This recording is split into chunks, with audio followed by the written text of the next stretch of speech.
And welcome to another episode of the Patricia J Show. Now today we are in Toronto, igniting real talk and real conversation with more North American celebrities, but this time we're doing something a little special. We sit down with international superstar Sean Paul.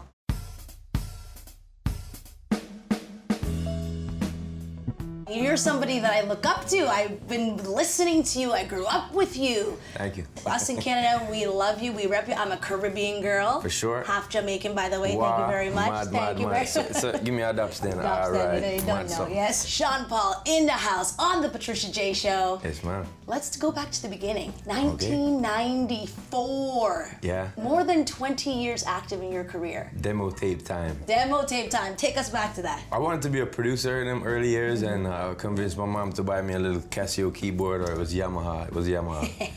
And I would play around and build other people's beats, but I didn't think that I would be the artist, you know what I mean? I started messing with it after, and about 1994, 1994, yes. About 1994 was the time where I started to play around with rhymes, and people just liked my tone, and it kind of started from there. Because it didn't start in a swimming pool, right? Everybody else in his family had started in the swimming pool. Yeah. Well, but you were on the national team, right? I did, yeah. I used to swim and play water polo for Jamaica for quite a few years. That's crazy. So how did you make that transition from the water to the beats? Loving the music so much, I'd be in the studios a lot at night.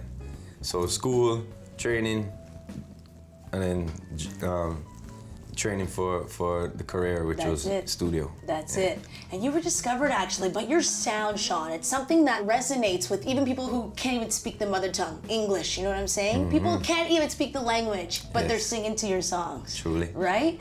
You write a lot of your own music as well. Yes, ma'am. How do you find though, Sean, that you were able to stay so mainstream with this kind of dancehall reggae sound? I think melodies that I use are you know, just very sweet. They are, trust me. So, people Baby catch them making easy. music, huh? People catch them easy, and you know, it gets out there. I don't really have a certain formula or a real kind of way to attack it. I just love music, and I try to do it to the best of my ability. You know? I mean, I'm not the best voice. I'm not the best at all instrument player at all. I do dabble with it, but I mean, that's how I come up with my stuff. I produce and kind of just like, you know, write.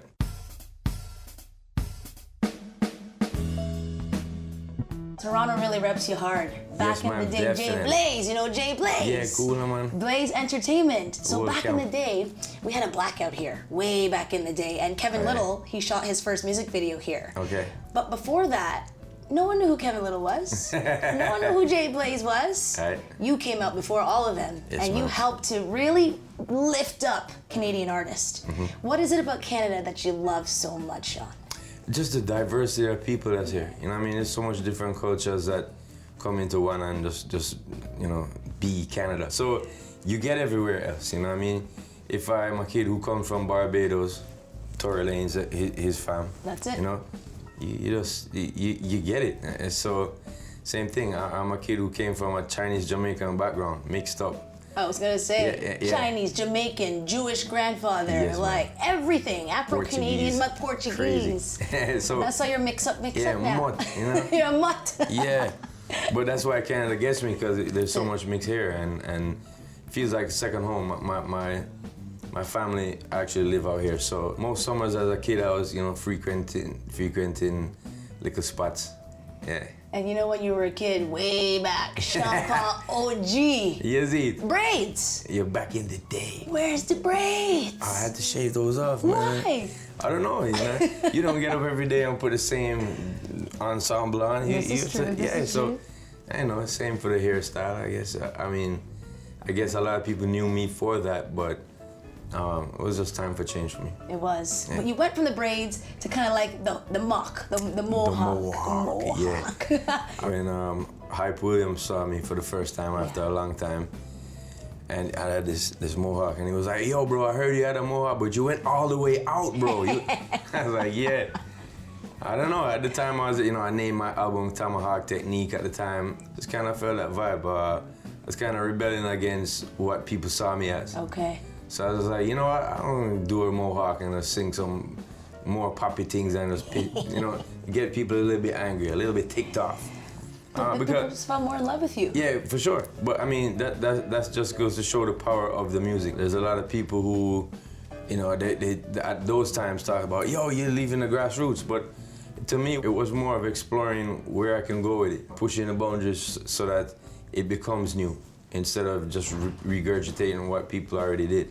I didn't like that, and I already did to a great level. So I was like, well, let me just take it to somewhere else. Exactly. You know what I mean? Create a level. Yeah, man. Yeah. Create my own shelf. That's it.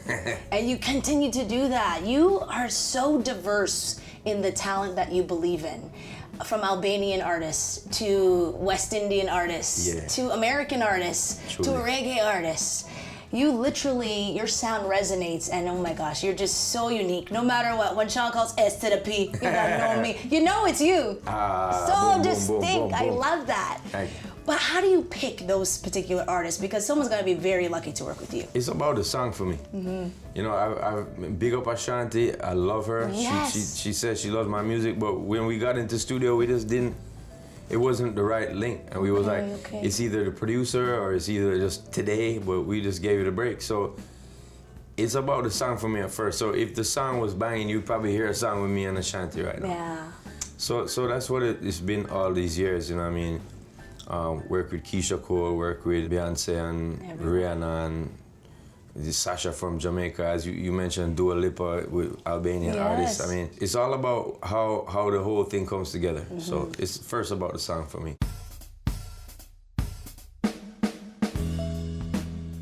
One song that actually resonates with me, coming from a single parent home, Rockabye. Hey. That one, you made me do this. Yo, I got so much people. I got so much people pull over the car. Yo, I'm listening to this song right now, bro. You're making me cry. It's almost, if you say, you're celebrating the single parent. It's an anthem for single moms. For sure. I mean, my mom was a single mom. My father went to prison. It was really no fault of ours in the home. Mm-hmm. She had to deal with the whole thing by herself. So it was really easy for me, the topic. I mean, I'm not the one who came up with the topic. It was Clean Bandits. Okay. And I was working with them. I did 2 songs with them, and then they were like, yo, could you see if you could spit like a couple bars on this one? And I was like, yeah, sure. They played me the song. I was like, that's crazy. And immediately, lyrics started to flow. I just thought of mom. I thought of my brother. I thought of, everyone else that I know who has a broken family type thing. Yeah, I feel you. Trust me. You have to share the time. Absolutely. And you have to be appreciative of what they could give. Because, right now, I have a kid, and that's a lot of time consuming activities. Yeah, for sure. So, I'm glad that people felt it, and that it gives some light or some positive light towards single parents. Absolutely. And my mom's actually here today. Yeah. So, Mommy's right there. What's up, Mommy? Big up, Mommy. Hey, big up. It's an anthem, and thank goodness that it's somebody speaking for the woman like her. Thank you. She's gonna cry. Look, she's crying. The moms are our champions. They're our heroes. For sure. Absolutely. She gave me my start. You know, I mean, she's still someone who I confide in for many different things.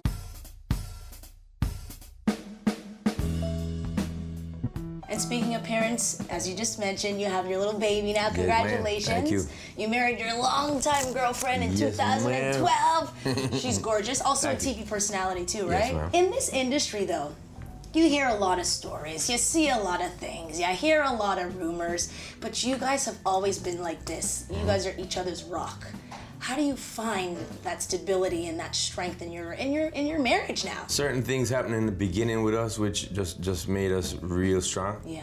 Through all of the ups and downs which have been, I kind of saw that I don't want for my kids to end up with the same situation I did. Amen. And that it made sense. It made sense to me on a long-term level with her.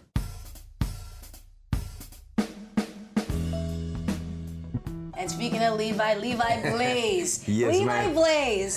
That's your son's name. Yes, ma'am. What inspired that name? I love that name. Well, Levi means join in harmony, and I just love that name. I love the meaning of that name, and you know, it's a story of redemption too. You know, when Moses, and it's biblical. When Moses was like, "Who's with me?"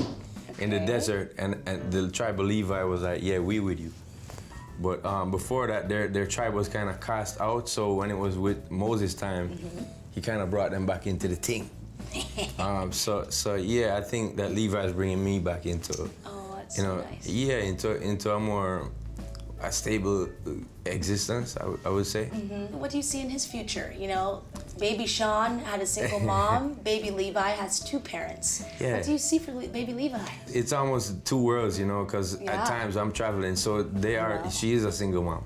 It's true. What I see for his future is anything he wants. I mean, I'm not gonna push him into anything like music or whatever. I mean, to me, the most natural that you could grow is the best way. Yeah. And so I hope that he knows the natural things first, and you know, takes it wherever he wants. I think all of us are supposed to do that, and you know, that's the problem with the earth nowadays. Like some parents, you got to be a professional. I think more when you're allowed to be you, you find yourself and you find your true purpose. So that's what I And you want. become Sean Paul. Yeah. Right? Dutty. Yes, ma'am.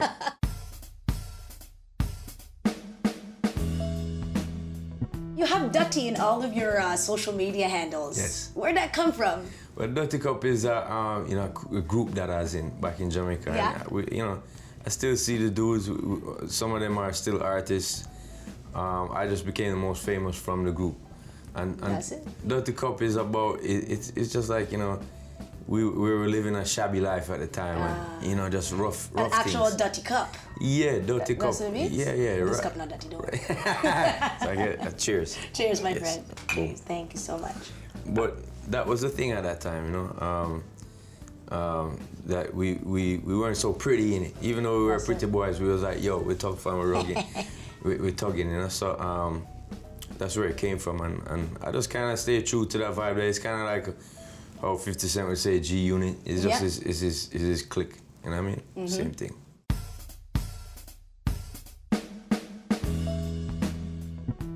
So we're sitting here in Toronto. You know, you always come back to Toronto. Yes, man. The world lives in Toronto. Trust me. What does Toronto mean inside there, though? So what does Toronto mean in your heart? What does it mean to you? Coffee crisps and Ketchup chips? yeah, right. Ketchup chips Yes. and I don't know. There's summers here a lot. I remember. Yeah. My family took me camping. They're actually camping right now. Where are they camping? Way out in the bush somewhere. Algonquin, maybe? Yeah, that's where I went that's when I was a kid, Algonquin. Bears are there. Algonquin. They didn't eat you. No, bears didn't eat me. That time was I was probably 11 years old. Oh, wow. Checking out the countryside, or what you call it, the wilderness. Yeah, the wilderness. Yeah. We So got a lot of bushery in Canada. Definitely a lot of land, and it's pretty cool. You know what I mean?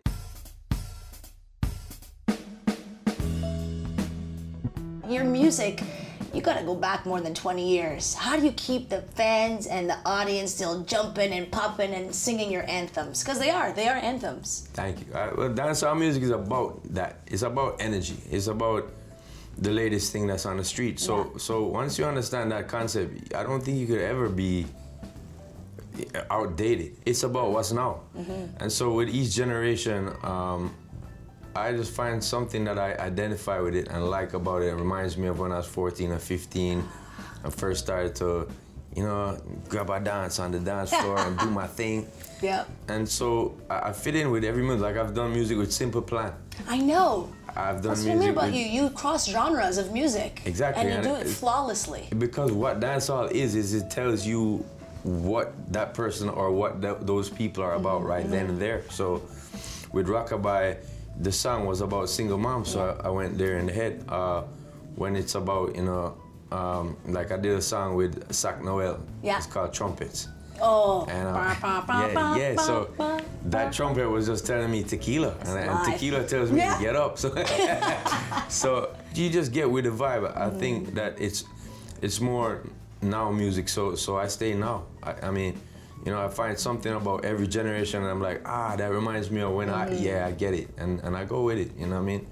And I tell stories of love and tell stories of ladies which inspire me. And I love it. That's how it is. And you keep the temperature rising. And so thank you for the fans.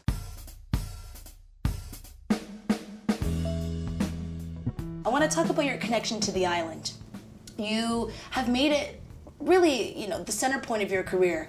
You didn't change the voice, you didn't, you know, change the accent, you didn't formate to anything that, you know, change to what the industry standards are. Yeah. You stayed true to dirty, you done no S to the P. Mad people thing. How did you do this? That's where I grew up, you know, and I believe that where you grow kind of influences how you are. Oh yeah. And so I still got very good friends from high school. We keep in touch, you know, by this great WhatsApp thing.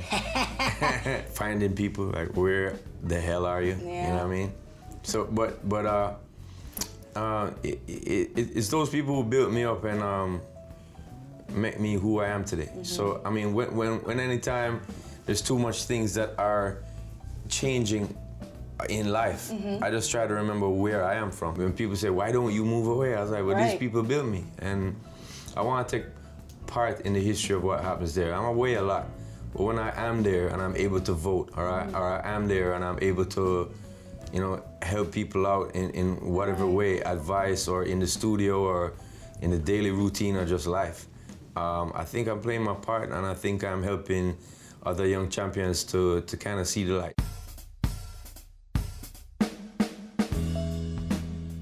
You stay true to who you are, and a lot of artists, they say, I'm gonna stay true to who I am, I don't care what a label says, and they don't find success in that. True. Your advice to the new artist? There's many things that are very deep about the way I think, but people wouldn't know that because I'm just like, get busy, shave that booty and stuff, and they're like, so they see me as a party person and they put me in that box. All of us are we're not just one thing. We're not just in that box, and I tend to remember that more than others. I think when people get put in the box, they think that they are but like this is me.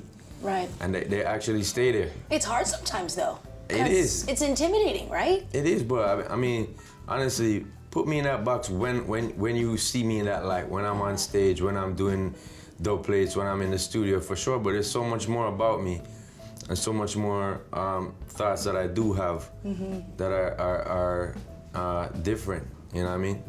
The people put you on a pedestal in a box and then you sit there alone, and then one day you're like, I can't do this no more. And I find things that I love about this career, and yeah, people put me in that box, but I don't live in there. I love that. I get out and I do my own thing. And that's why you have endless success, right? Mad people thing.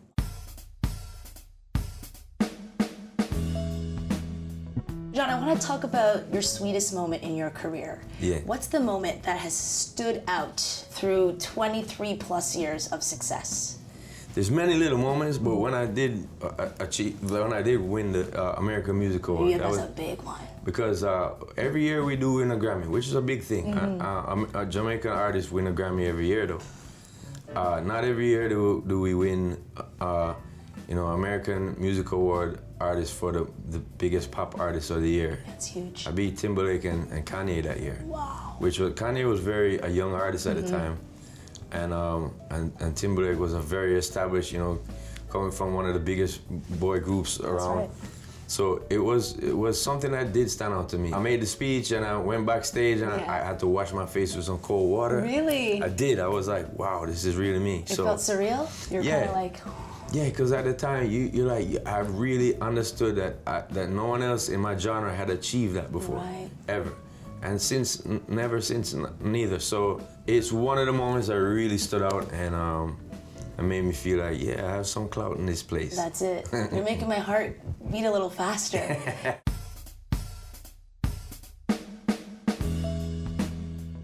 Let's talk about, though, the acknowledgement of, professionals in the industry. You talked about the sweetest moment being that award. Is it important to be acknowledged by the industry? There's a question of when you chop a tree down in the wilderness, does anyone hear it? I think yes. There's animals there and they gotta get out the way. That. So yeah, just keep on doing your thing, you know what I mean?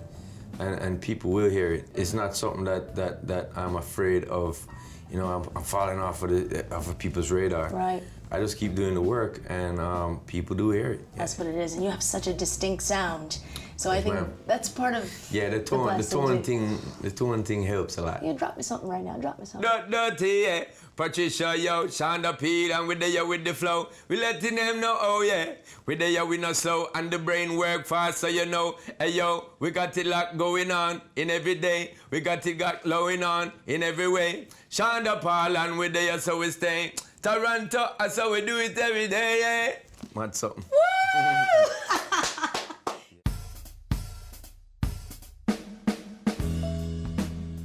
How do you write hit after hit after hit? It just doesn't end with you. And it's about the rhythm for me. It's about the rhythm. You know, it's real easy to get inspired by the ladies dancing. Like so as you said, the song did that to you, and it's symbiotic. When I see ladies react like that, and I hear a rhythm track, I go straight back to when, you know, I seen you. You know what I mean? Yeah. And I start writing about that, and I start thinking about just being in the club. That's it. So it's like a story of your experience. Yeah, and just a story of while, you know, just like we just spoke about trumpets. It's not really it was just about me just saying, when you listen to the lyrics, I'm like, spin around, dip down, do your thing. Because I'm loving how she's spinning it, and that's what the song is about, and it just works on that track.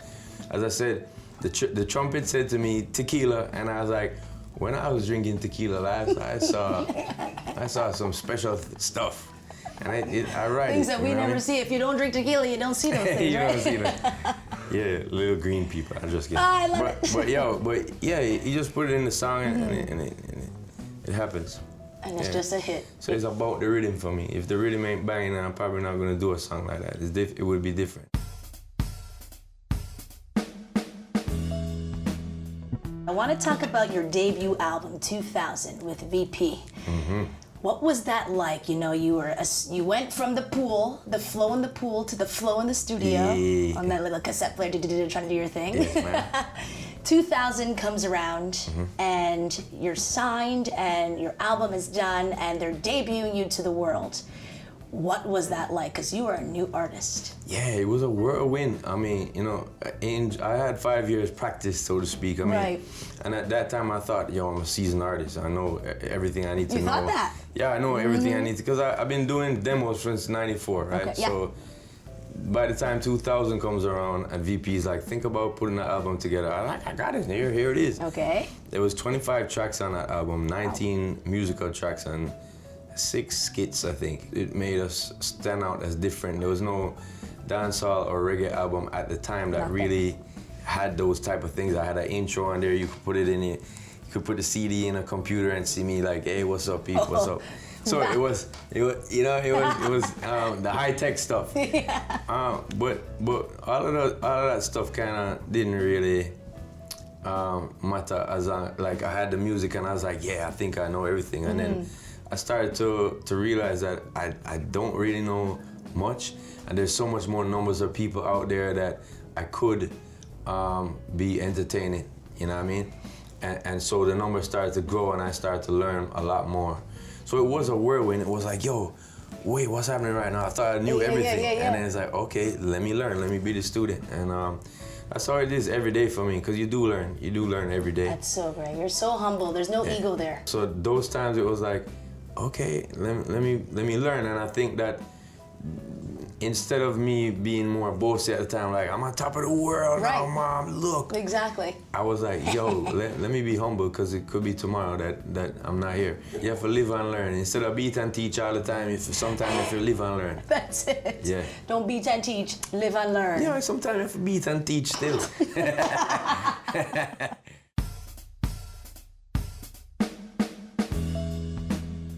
John, 6 albums? 6? Yeah, it's 7 now. 7 Working now. on the 7th, yeah. Give us a tease. What's to come for Well, you just Sean? mentioned Albanian greatness, Dua Lipa, earlier. Amazing song. She's beautiful. I think all her songs, her voice in general is nuts. So big up to her. I worked with Tori. I've worked with Migos. Y'all probably know those singles right now. I'm putting out a single And I think probably the end of summer with Shakira. Really? Yeah. Oh my gosh, I So, love her as an artist. She's amazing. Yeah. And we're going back and forth right now on just the song and how it should, be mixed and whatnot. Wow. She's very in depth into every song that she does. So it's kind of crazy because sometimes I just spit what I spit and I'm like, all right, y'all deal with it. But she called me, she's like, yo, make sure that it's, this and that with the track, and she's hands-on with it. So I give it up to her. She really. There's times where I wouldn't be telling Simple Plan how to mix their song. I don't do rock, so I just spat the lyrics and be like, all right, later, dudes. See ya. Off to the next song. Yeah. Yeah. But she's really been involved, and that's pretty cool. It's produced by David Guetta. Wow, it's gonna be sick. Yeah, my brother has a lot to do with the production also. So, big up Banks and Ranks, who was also producing on that track. And we're looking forward to put that out soon. I've worked with Major Lazer, which we have a new song coming out again soon. We have my same usual culprits like Don Carleone from Nice. Jamaica. Yep. Yeah. So there's good little vibe coming out soon, and I'm also putting together an album for an artist called Chiching. Chiching? Chiching. Chiching. Chiching, Like ching, all like that as in the chiching. bling bling. Yeah. Yes. Where from? He's from Jamaica. From Jamaica, yeah. And his career is more oriented around dance moves, but he's got an album coming with a little bit more depth, and I'm gonna put it out later this year on Dirty Rock label. Big up to Popcorn who signed him. Popcorn, good music, good artist. Yeah, man, Yes. big something, man. So he signed this artist I'm talking about, and we're doing a joint venture to kind of, his camp Unruly and my camp Dirty Rock is kind of putting together this kid's album to put it out. So look out for Chiching's album later this year, and my singles and an album, I would say early next year.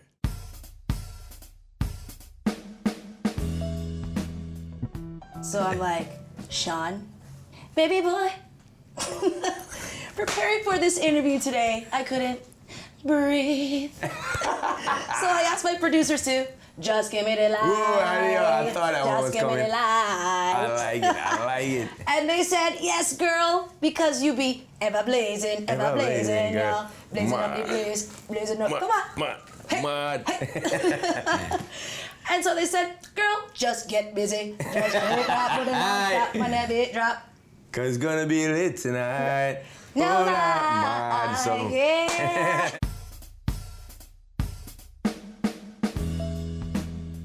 You're still going. 1994, here we are in 2017. I don't see an end for you. God bless. Thank you.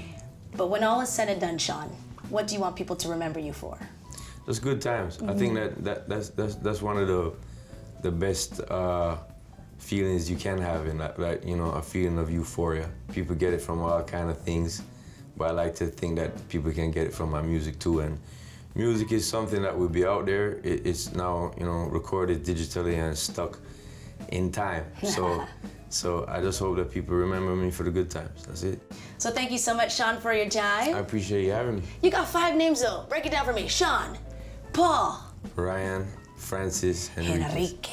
Enrique. Yeah. And it's hot in here, so I thank you so much for your time. The temperature is rising in Toronto. Yeah. And here on set at the Patricia J Show, thank you so much, world, for tuning into this. Remember, we are socially savvy, just like this one here, followed by millions across the globe, celebrated by us here in Canada as well. And we want you to keep the conversation going. You can see it's not only Canadian conversation, it's now international conversation. Hashtag the Patricia J Show. And we will see you next time. Thank you so much for watching, Sean. Hey, Keep up the dirty. Thank you. Yes, thank you so much. Bless up, babe.